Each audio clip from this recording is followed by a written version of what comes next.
So I read this study about women in midlife. They say at least once a day we walk into a room and forget why we are there. You know, I do this all the time, but at least now when I show up in that room, I know who I am.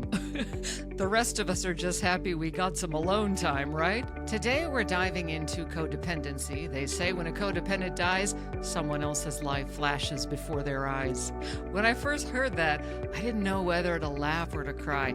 You know, if you think codependency is just about enabling the addict, think again, because it's a lot deeper than that, and we're going to dig into it in this 10-part series. So today we're talking about codependency and what it really is and how it can show up in your life, in your relationships, in your self-worth, in your self-esteem, and why it's not just about helping or enabling, but about completely losing yourself or maybe even never realizing who you were in the first place.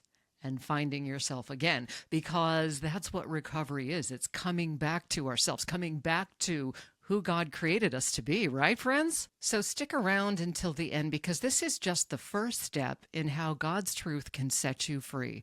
Again, a lot of people think that codependency is just enabling the addict. And while this is often true, and I know it was true within my own family and my own family of origin, it's a lot deeper than that. For instance, I've been sober for over 20 years, but literally I had been sober from drugs and alcohol for 10 years. And it was at that point that I really started to dig into my own issues with codependency. And it had impacted my life, my ability to stand up for myself, my relationships, my jobs. Everything in my life was impacted by this. So it's sneaky. It's not in the DSM. There are a lot of different definitions of it. It's very layered. This is just a name for something that really involves a lack of understanding about who we are, a lack of internal locus of control, as we call it. So we'll kind of get into that, but it doesn't fit into a little box. So at its core, codependency is where our internal sense of self, who we are, is reliant on things outside of ourselves. Okay? So that could be other people, right? When I'm enabling the addict, I feel worthy. I feel important. I'm in charge of the drama, right? It could be our job. For me, it was my performance, right? I laugh and say I'm the dyslexic left-handed kid who grew up in Alaska, you know? And so I always felt stupid. And so I went into radio and wanted to be, you know, I had to perform and do everything perfect. And when I did that, you would like me, you would love me, right? And so I didn't really know who I was, because it was really more about who you thought that I was and whether or not you loved me. And so then we can fall into a lot of challenges like anxiety, or what they call free-floating anxiety, because when we're getting our approval from all of these things outside of ourselves, those are things we can't control. We can't control those things. And so we're always going to be, you know, feeling anxious, right? So think of it this way. When we start people pleasing, and we need to do this because it's where we get our sense of self, not just our self-esteem, but our sense of self, then it can become an addiction. That's why they call codependency an addiction, because we need it. Right? We need it for our very survival. It's not a matter of just wanting it, it's needing it. And that's where it starts to get dangerous. We're going to start changing who we are to make others happy.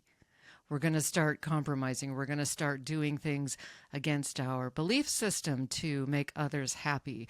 We're going to have really bad boundaries. We're going to be a yes person. Then we're going to get stressed out all the time.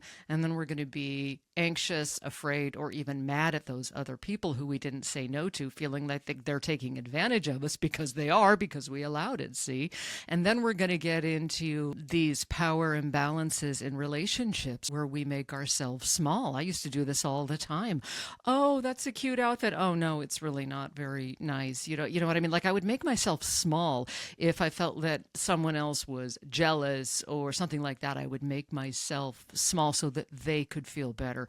Oh, no, I'm not really good at that. You do that. right? So it wasn't about what I needed, what I felt. It was about taking their feelings and internalizing them so that they could be okay. And so you can imagine this can be some very dangerous stuff.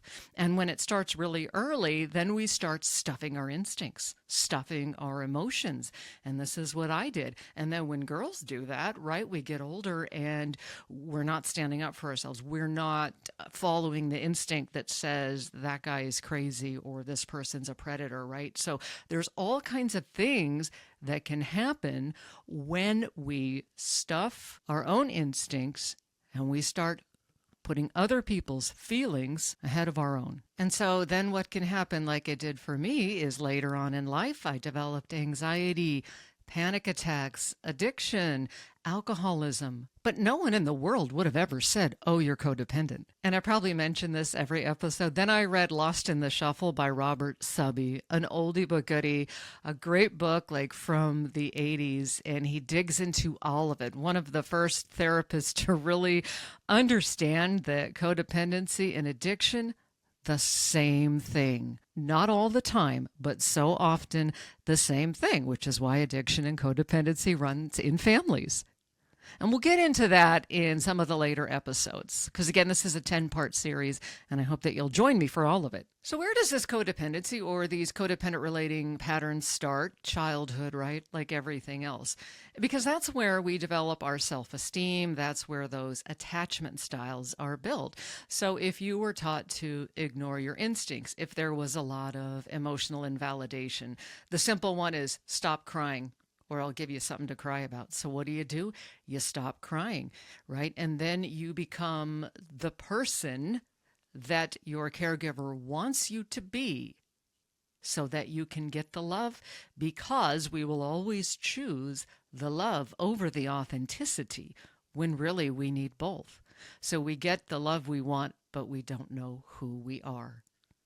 And this is where codependency starts. And at its core, this is really what it is. And it can lead to all different kinds of things. But if we follow this pattern and we don't get help, I've seen it literally destroy people in my own family, mentally, physically. But if you were raised like this with abuse, trauma, invalidation, your brain becomes wired for everyone else's needs and not your own.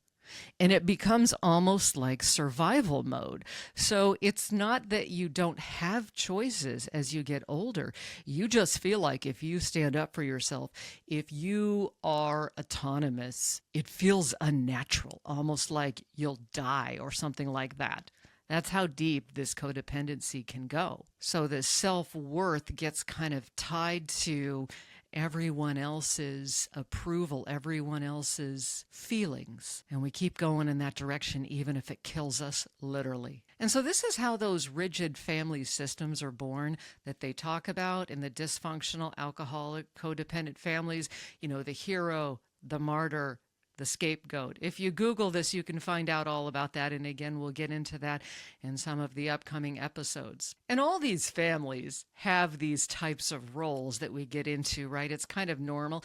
It's just that in the addicted codependent family system, they're very rigid and unchangeable. So if you feel unsafe, if somebody is an alcoholic in the family system, you might start trying to control everyone and everything, right? Because it helps you to feel safe. You know, my mom learned this the hard way growing up with an alcoholic father, right? Trying to control everything. If we do it just so, then dad won't rage. If we do it just so, then brother won't get in trouble. You end up tired, you end up angry. If you're like me, you end up angry, you end up with rage, you end up drinking heavily. You reach middle age and you're not really sure who you are. You're kind of wearing a mask. And it can be hard to change because there's this concept of homeostasis.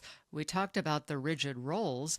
Well, when someone steps out of the role, gets sober, gets healthy, it upsets the balance. It upsets the roles. It upsets the system. And God forbid we upset the family system, right? Charity starts at home. Families stick together. Sure, unless you're the scapegoat.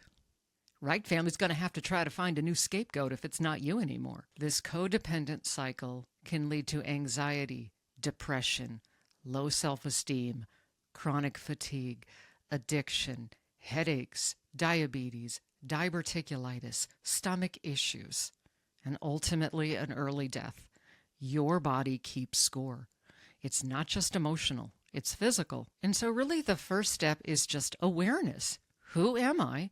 And who am I without my job, for instance? For me, I walked away from a morning drive position, from being right, all of that, and it was really hard. Like, it defined me, and I had to really look at that and understand that this platform was defining who I was and what would happen if I walked away from it. What would happen if I no longer had that approval? I no longer had that one thing that defined who I was. And it was tough to walk away from, but that was part of my healing. So had to take the alcohol away first and then dive into the deeper stuff. And it's tough, but it's worth it. It's a lifelong process, right? Sanctification. We're always becoming better versions of ourselves, hopefully. And that's the direction that we should go. And if you need to get help, do it. Cognitive behavioral therapy is great. Getting a good therapist, doing Al-Anon is fantastic. If you're struggling with addiction, celebrate recovery. And this isn't about being all self-consumed, but learn to take time for yourself. Learn to understand who you are. Learn to understand who God created you to be. Learn to understand His love for you. Proverbs tells us, trust God over your own understanding. He's a better anchor than any human approval, right? You're not meant to disappear into someone else's life. You're meant to live your own life. So when you die, your own life flashes before your eyes, right? Not somebody else's. So here's your challenge. Ask yourself this week, where am I basing my values? Where am I basing who I am? Is it on my performance? Is it on what other people think? Is it on enabling that other individual? And what is one small boundary that I can set, or one small thing that I can do for myself to get better, to get help? Lord, help me to unhook my self-worth from the world's expectations and to be grounded in your love, to be grounded in what you made me to be grounded in who you are, and to understand that I am fearfully and wonderfully made. Amen. And speaking of boundaries, we're going to dig into that in the next episode. So I hope you will tune in for that. And please do share this episode with anyone you know who might need it. And please hit the subscribe button, because that really does help. Awesome, friends. Thanks for watching.